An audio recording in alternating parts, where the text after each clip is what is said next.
Muy buenas noches y bienvenidos a otro capítulo de Conversaciones desde el Directorio por Growtop.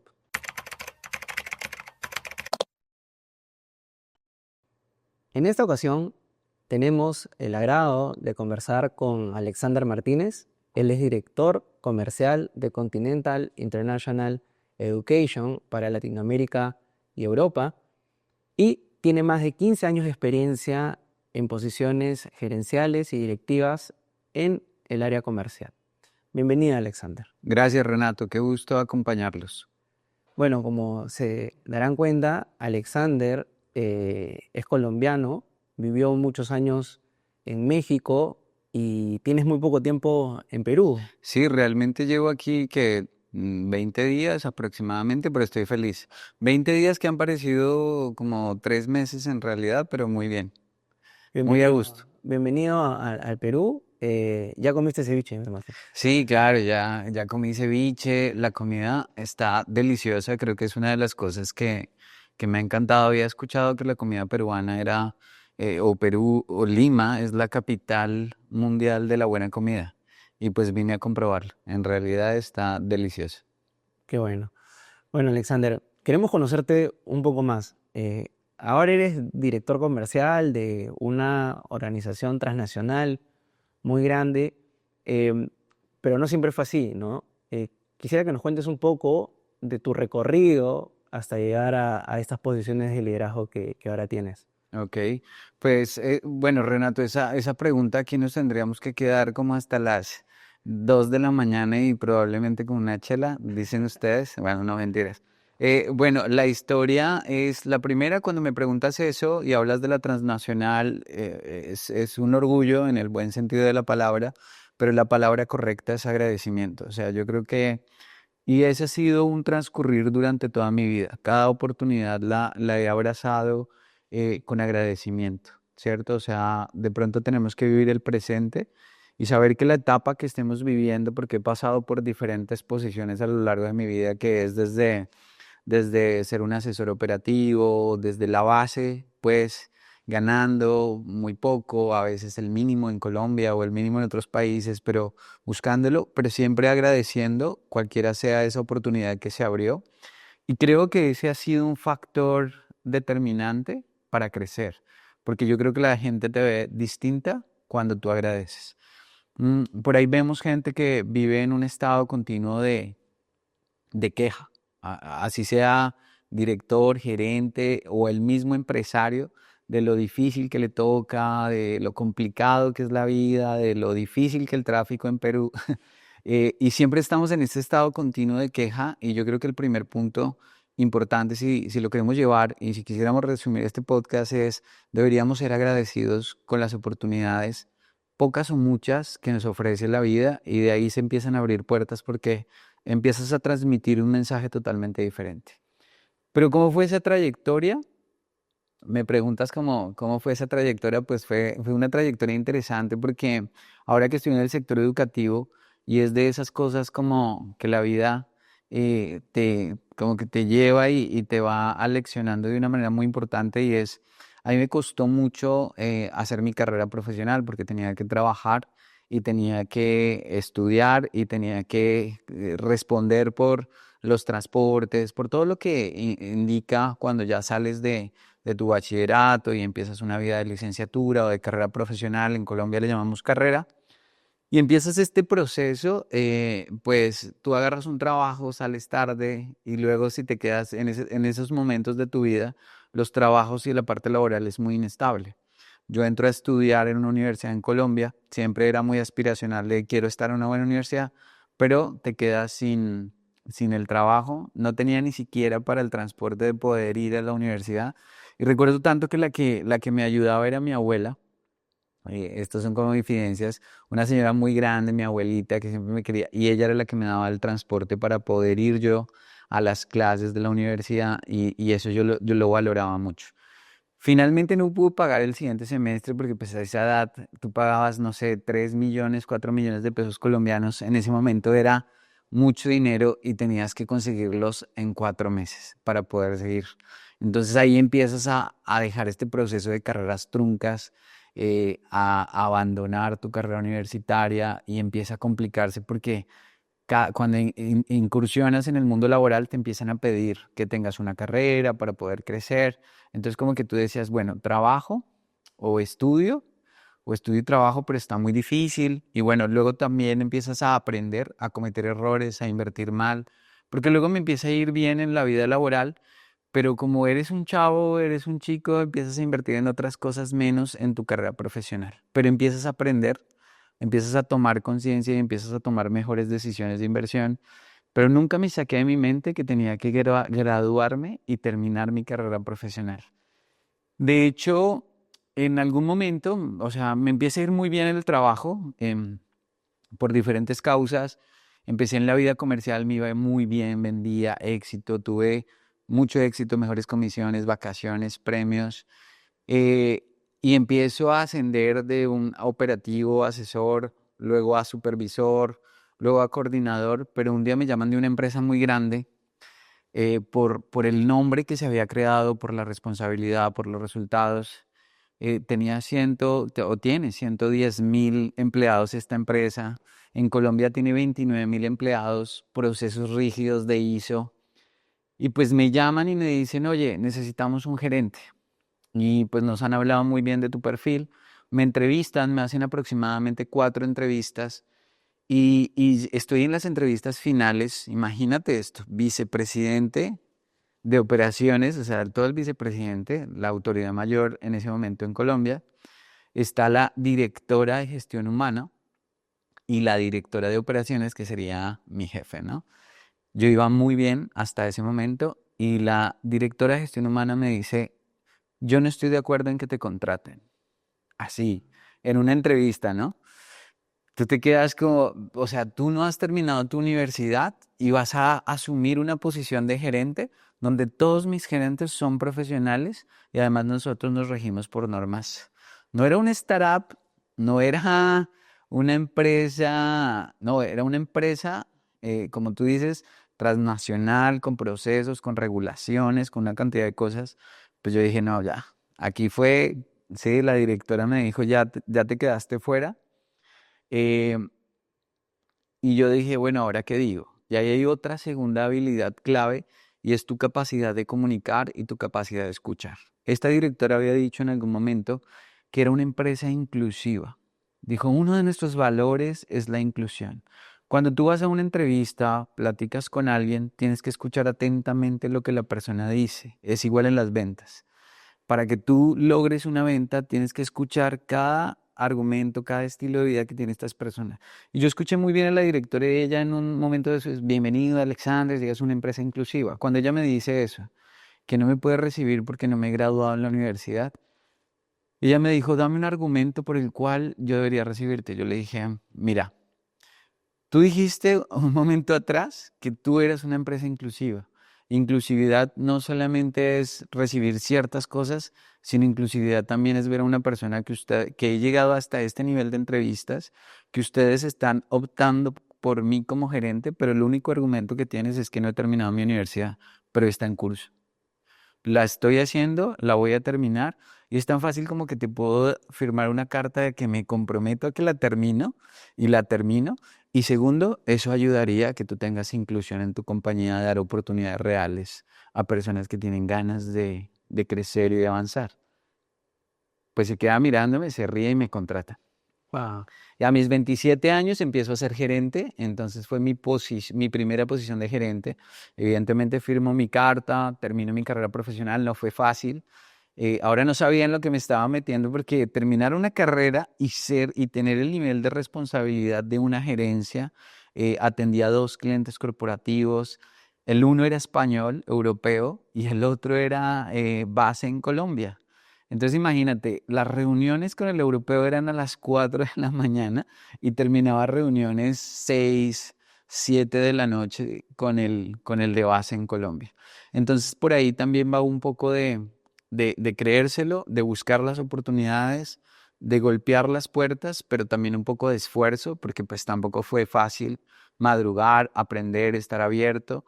Y es difícil cuando llegas a esa primera sesión porque la gente dice, yo también pensé, no estoy preparado.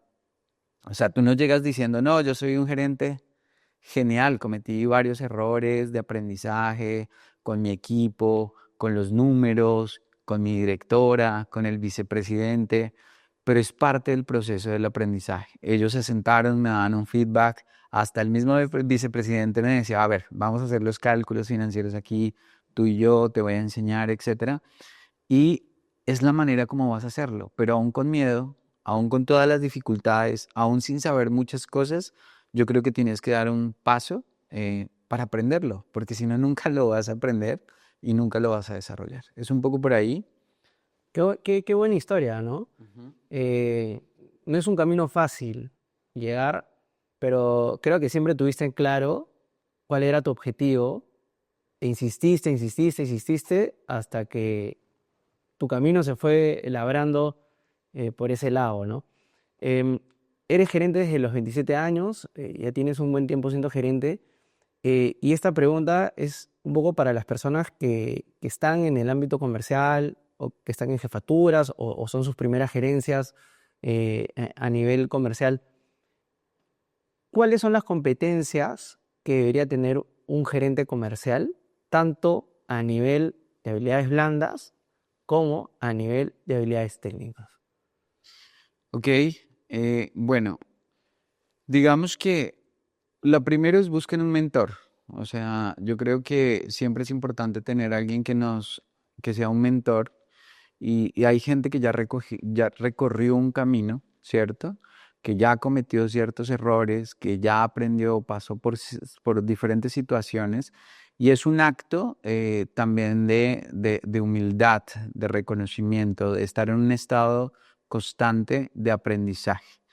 Eso no pasa en ciertos momentos de nuestra vida, porque ahí hay una lucha entre querer demostrar que yo puedo y que yo sé, y ahí podemos cometer un pequeño error y es que nos volvemos arrogantes, porque confundimos el tener confianza en nosotros mismos y creemos que las personas nos van a juzgar por tener un mentor o por buscar ayuda o por preguntar o por reconocer.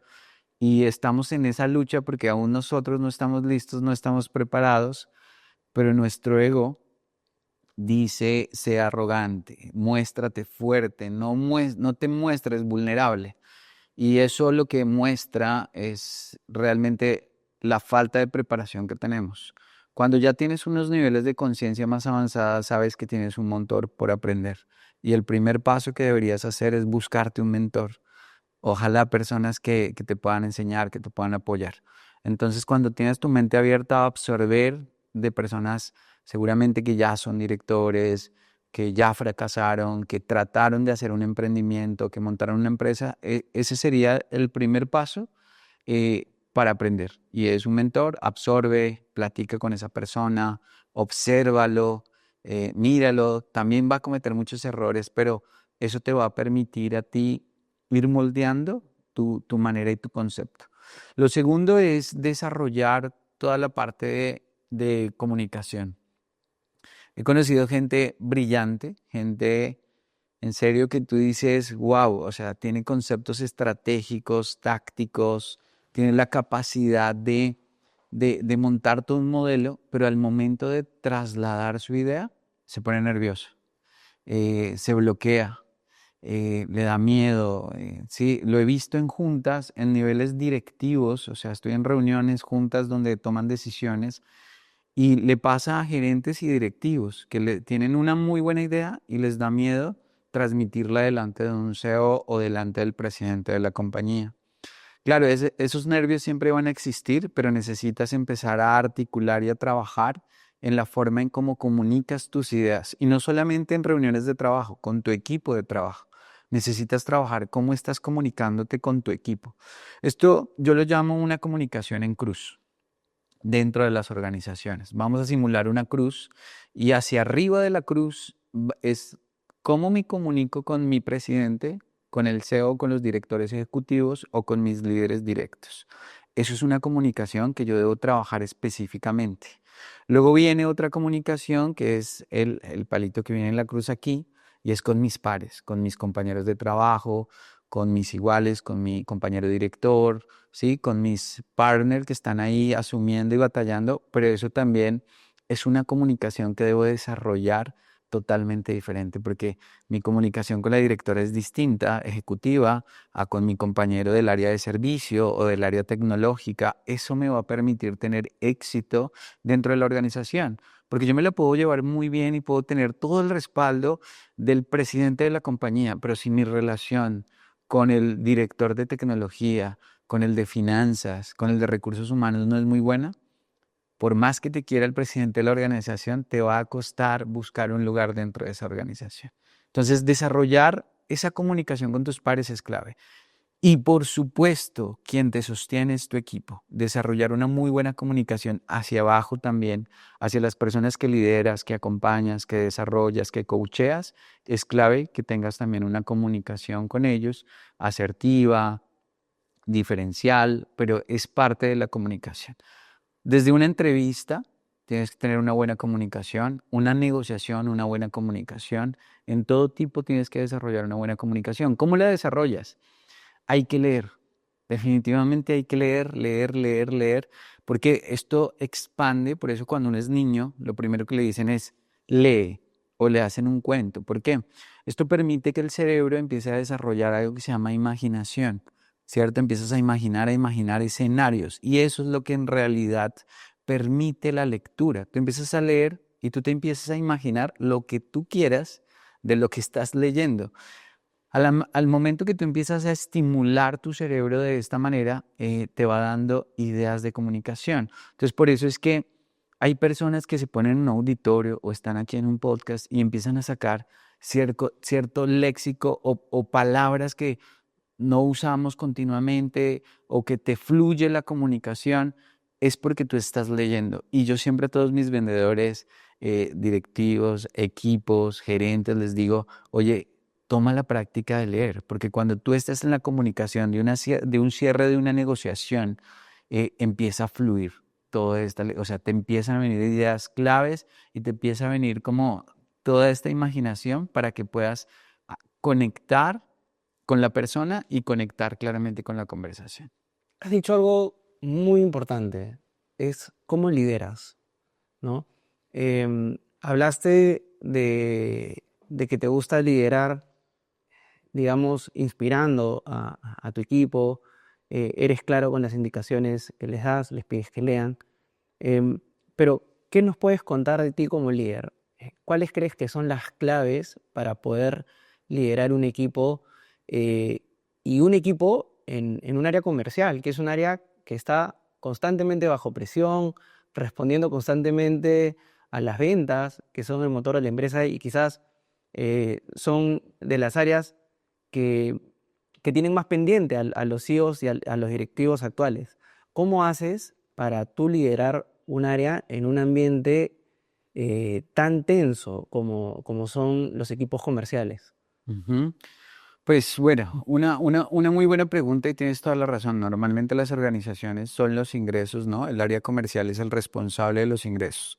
Y lo primero es, tómate tu tiempo para conocer a tu equipo. O sea, no pretendas, porque pretendemos que porque somos los líderes y tenemos un cargo que dice en la gaveta, no sé, director, gerente, etcétera, eso ya me da una autoridad. Recuerdo hace mucho tiempo una gerente que tuve, bueno, en realidad era la dueña de la empresa y ella me dijo algo que me marcó. Y ahí volvemos al tema de los mentores y cómo vas aprendiendo sobre el liderazgo. Ella me dijo, mijo, como decimos en Colombia, no sé si aquí también lo mencionan, No, pero me dijo, sí, sí, sí, me dijo, mijo, y con toda su autoridad, ella imponía mucha autoridad y son esas personas que han pasado en mi vida que me han enseñado tal vez cómo liderar.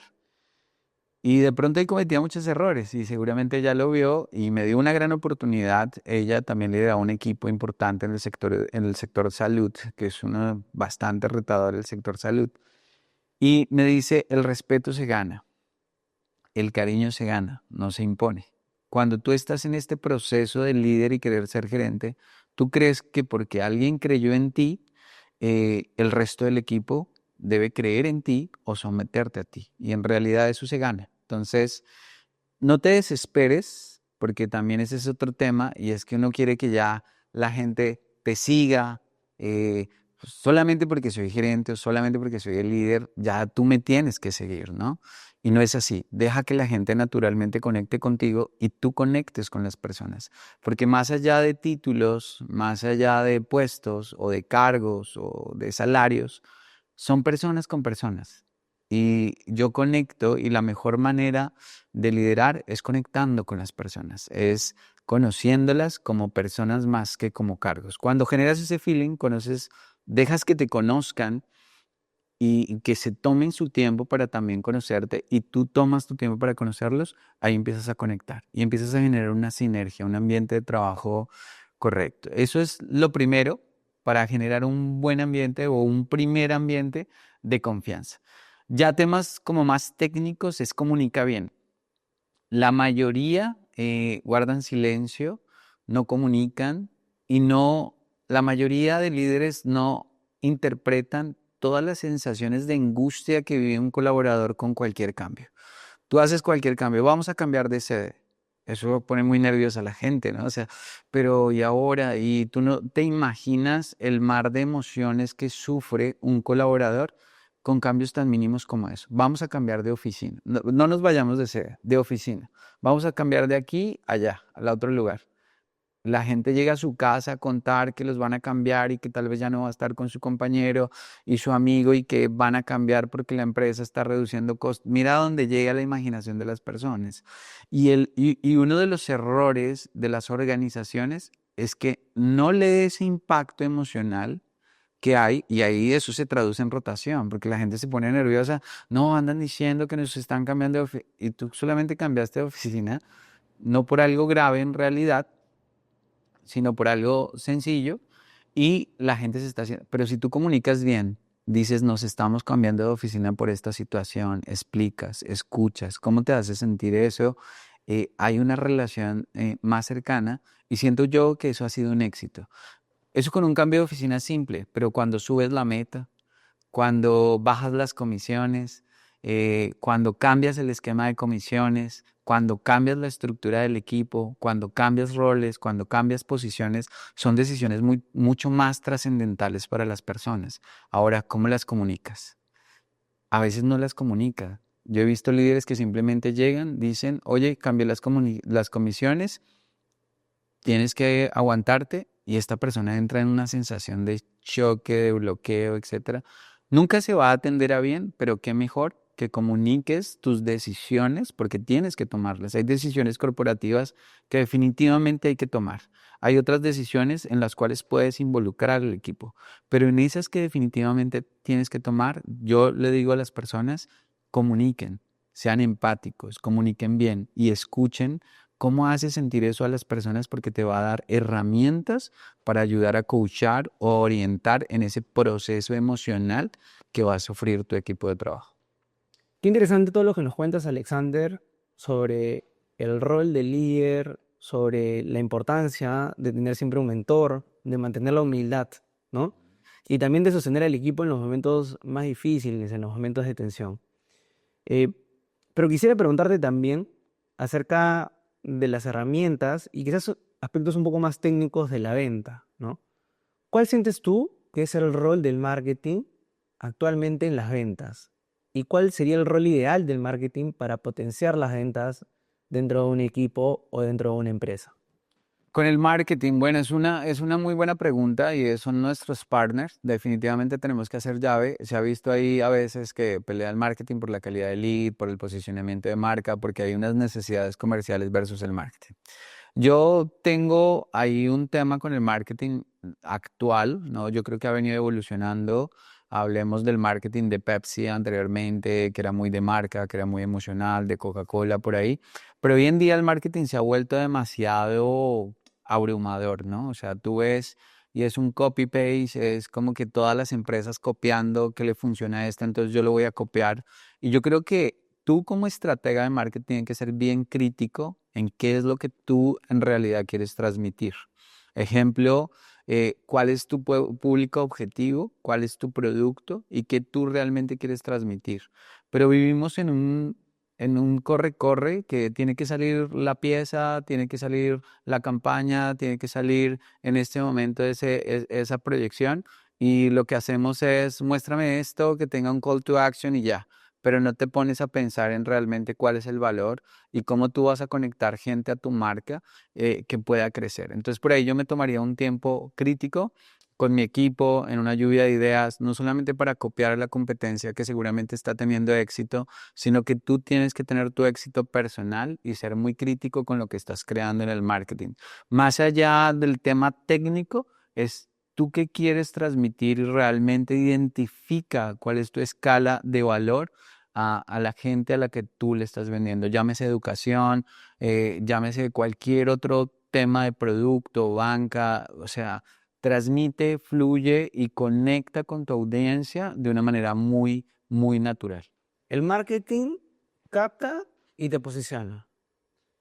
Pero luego viene la parte quizás más compleja, que es cómo conviertes esos leads que te trajo tu equipo de marketing en ventas. ¿Cuál es tu consejo para las personas que tienen negocios de B2B y B2C que no saben cómo vender o no saben cómo mejorar sus tasas de conversión? Algo bastante general. Entendemos que cada negocio tiene sus particularidades, cada industria tiene sus particularidades, pero si tuvieras que darles como que una receta de éxito, ¿cuáles serían los componentes de esa receta o cuáles serían los pasos para poder mejorar la conversión y la eficiencia y la productividad de tu equipo comercial? Hablando de manera muy general, porque cada uno de los mercados, Renato, son distintos. También va a depender de la industria en donde estemos. No estamos hablando de una industria específica, estamos hablando de muchas industrias, de posibles muchos emprendimientos y la diferenciación que hay entre un B2B y un B2C, que es enorme esas dos.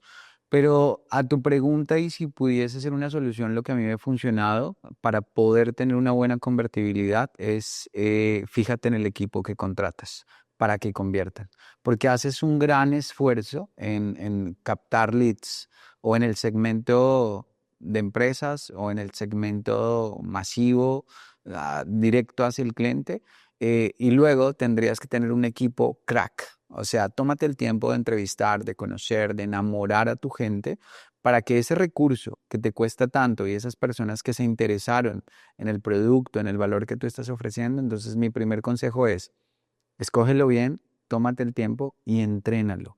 Entrénalo desde el momento que lo que tú quieres transmitir como valor, como solución, como oferta ganadora y diferencial del mercado, entrena muy bien a tu equipo. Yo que veo que tú, gerente, tú, director, tú, dueño de la compañía, tienes muy claro lo que quieres expresar, pero tu equipo comercial no. Entonces llegan los leads y tu equipo no sabe ni qué idea vamos a transmitirle a todos los leads que están llegando y ahí tu conversión baja. Entonces es nuevamente equipo, comunicación, personas. Más allá de todo se van a los datos, a los números, muéstrame los números, pero es que los números los tratan las personas. Y las personas bien entendidas, bien capacitadas y bien tratadas, le va a dar un muy buen tratamiento a tus datos, a tus leads.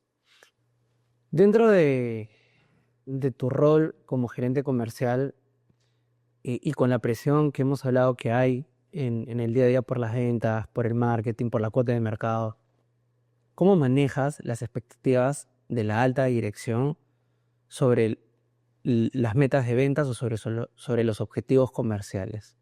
¿Cómo haces para poder llegar a un punto medio, para que el nivel de exigencia al equipo sea alto, pero no bordeando lo imposible? ¿Cómo haces para poder mantener ese nivel en el que todavía la meta es exigente, ¿ok? Pero que no es imposible y por lo tanto el equipo se mantiene motivado por alcanzarla? Ok, dos factores claves. Uno, planificación, que carecemos por ahí y vivimos en y de hecho lo excusamos, ¿no? Yo siento que es una excusa por ahí es que vivimos muy ocupados, es que el negocio amerita velocidad. Ojo con ese tema es que el negocio amerita velocidad porque eso se convierte en una excusa para no planificar correctamente y para no darme los tiempos de planificación. Entonces tú empiezas a batallar con metas exorbitantes, con datos que no se cumplen, con problemas de comunicación con la alta dirección, porque no hubo una correcta planificación y alineación de objetivos con tu alta dirección versus lo que tú sí eres capaz de hacer, sino que simplemente plantearon, vamos, arranquemos porque no hay tiempo y el margen comercial lo necesita. Pero siéntate, planifica, date el tiempo. Lo segundo, después de la planificación, es comunica bien la estrategia. ¿Cierto? Por ahí la mayoría son, pero ¿por qué tengo una meta o una cuota de 100? ¿O por qué tengo una cuota de $500,000? No entiendo, eso es mucho, eso es demasiado. Y a veces tenemos que llegar a ese nivel de comunicar la estrategia de manera correcta, ¿cierto? Entonces está la planeación, que es monta tu estrategia, planifica. Luego comunica tu estrategia y luego acompaña la ejecución de la estrategia. ¿Qué pasa? Hay muchos problemas dentro del emprendimiento y dentro de las organizaciones.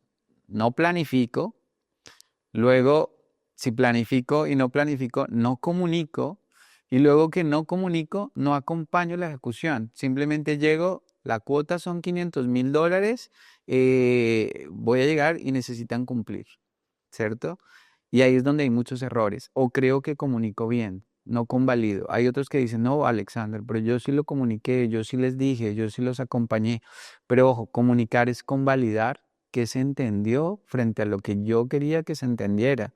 Eso es muy diferente a comunicar. No, yo comuniqué, yo lo puse en la pizarra, lo puse en las pantallas de la computadora, lo envié en el Slack interno de la compañía. Súper, pero ¿cómo estás convalidando qué entendió Renato de la planeación? ¿Qué entendió Renato de la cuota de ventas? ¿Qué entendió el Renato de la técnica? Entonces hay ciertas técnicas como preguntar, convalidar. ¿Vas conmigo? ¿Qué entendiste de la meta? ¿Qué entendiste de la estrategia? ¿Cómo te hace sentir ese objetivo? Y ahí tú empiezas a tener una herramienta clave para medir el nivel de entendimiento de lo que tú estás comunicando. Para un emprendimiento, para una persona que está comenzando un negocio, ¿qué consejos tienes desde la parte de marketing y comercial? Por ejemplo, ¿cómo debería planificar o proyectar las ventas esta persona? ¿Cómo debería utilizar las redes sociales o la inteligencia artificial para mejorar su negocio? ¿Cuáles son los consejos prácticos que tú le darías a un emprendedor que quiere fortalecer su área de marketing y su área de ventas? Una palabra que está muy de moda ahorita para todos los empresarios y todos los que estamos en el negocio, directores y demás, es el MVP, el famoso MVP. Y ese empieza pequeño, empieza testeando, con poco riesgo, ¿no? Empieza revisando que te funciona. O sea, no te juegues todos los huevos en una sola canasta, no hagas una inversión total a riesgo, sino que empieza a testear el mercado, empieza a testear tu producto a medida de un MVP. Primero, investiguemos qué es este tema de un MVP y es el mínimo viable que puedo sacar y lo vas mejorando, ¿no? Lo vas mejorando. Por ahí funciona muchísimo que empecemos a revisar cómo empezaron a crecer estos emprendimientos, que es a través de MVPs, a través de pequeñas pruebas. Esa sería la primera y es, testea pequeño, vete con pruebas, revisa, modifica, replanifica, vuelve a verificar, mucha prueba y error, no desesperes, pero prepárate para eso. Lo segundo es conecta con gente que le genere valor a tu compañía y que tengan ese espíritu emprendedor que te pueden generar valor, ¿cierto? Porque hay personas que hoy en día quieren aprender, por ejemplo, hay muchos ingenieros jóvenes que están aprendiendo a hacer conexiones de APIs, de CRMs, que están aprendiendo a hacer marketing y hacen cosas muy buenas, claro, pero no tienen experiencia. ¿Cierto? No tienen una experiencia laboral. Entonces, conectar con estas personas te va a ayudar muchísimo porque ahí hay eh, una cadena de favores, por decirlo de alguna manera. Tú necesitas, porque no tienes mucho para invertir en términos de capital y no te puedes traer el director general de Coca-Cola, de marketing, a tu compañía en este momento. Pero sí puedes ir a una buena universidad y poner tu empresa como un laboratorio de conocimiento y estas personas van a aportar ideas, van a aportar conocimiento, van a aportar tácticas, te van a probablemente a un muy bajo costo y ayúdales a crecer a esas personas. Haz esas conexiones con esas personas para que ellos también crezcan, ganen experiencia, pero también vean un valor en tu compañía. Entonces es un gana-gana y desconecta con estas personas que te pueden generar un valor para tu emprendimiento. Por último, ¿qué consejo le darías a un asistente, a un practicante profesional, quizás a un analista que tiene como meta llegar a ser gerente? ¿Qué consejo le podrías dar y qué recomendación podrías brindarle para que pueda alcanzar este objetivo? Ok, no hay verdades. La primera es, tienes que tener adaptabilidad. No hay verdades hechas, o sea, no hay como una manera que te garantice o una postura que te garantice el éxito. En realidad tú tienes que ser totalmente adaptable y mucho más ahora. Los cambios tecnológicos se están dando casi cada 3 meses, en realidad, con los avances de la tecnología o económicos, con todo lo que está pasando en Estados Unidos, China, las potencias económicas, están permitiendo que los cambios, entonces las respuestas que tú tienes hoy a las preguntas que te estás formulando, cuando ya las tienes, hay un cambio que hace que tú digas, ups, ahora hay nuevas preguntas. Entonces tienes que tener esta adaptabilidad al cambio. ¿Y cómo lo logras? Siendo curioso. Investiga, ¿no? Hoy en día tenemos un montón de herramientas donde tú puedes ingresar y preguntar qué está pasando en los nuevos mercados. Entonces yo estoy un practicante, estoy arrancando, quiero ser gerente, director o quiero tener mi emprendimiento. Tienes que ser curioso con la información, con lo que a ti te llama la atención y tienes que aprender e investigar sobre todas las tendencias de lo que está pasando. ¿Qué está pasando en Estados Unidos? ¿Qué pasa en China? ¿Qué está pasando con el chat GPT? ¿Cuáles son los últimos avances? En inteligencia artificial. Yo investigo, por ejemplo, que no ha llegado a Latinoamérica, que en este momento sí está en Estados Unidos, o sí está en Europa, o sí está en Asia, que no tenemos nosotros, pero que probablemente en un año, en 2 años, nosotros sí vamos a tener. Eso te permite una ventaja competitiva en tu preparación frente a la competencia que se está generando hoy en día a nivel profesional. Entonces, adaptabilidad, mantente informado, capacítate, ve a reuniones, aprende de otros y pues definitivamente consíguete también un mentor o varios mentores que te puedan enseñar y que te puedan mostrar diferentes puntos de vista. No te encierres jamás en tu propia verdad, en tu propia creencia. El peor error es creer que esta es la forma en cómo se construye una gerencia. O sea, hoy yo hace 7 años creía que ser gerente o ser líder o ser un buen vendedor era de una forma, pero eso se fue transformando. ¿Y cómo se transforma? Cuando conecto con diferentes personas. Luego fui a México, ahora estoy en Perú, he trabajado con Centroamérica, he trabajado en Europa y esto te permite empezar a tener diferentes formas de ver el liderazgo, ver el emprendimiento y ver el crecimiento. Y eso te prepara para los nuevos retos. Gracias, Alexander, por acompañarnos. Ha sido un gusto tenerte. Estamos muy felices de tenerte en Lima y esperamos que te puedas quedar muchísimo tiempo más por esas tierras. Bueno, Renato, no, muchas gracias siempre para servirte y yo feliz, o sea, realmente estoy encantado. Gracias a todos los que nos han visto el día de hoy. No se pierdan el próximo capítulo de Conversaciones en Directorio por Broto. Y no se olviden de seguirnos en todas nuestras redes. Link en la descripción.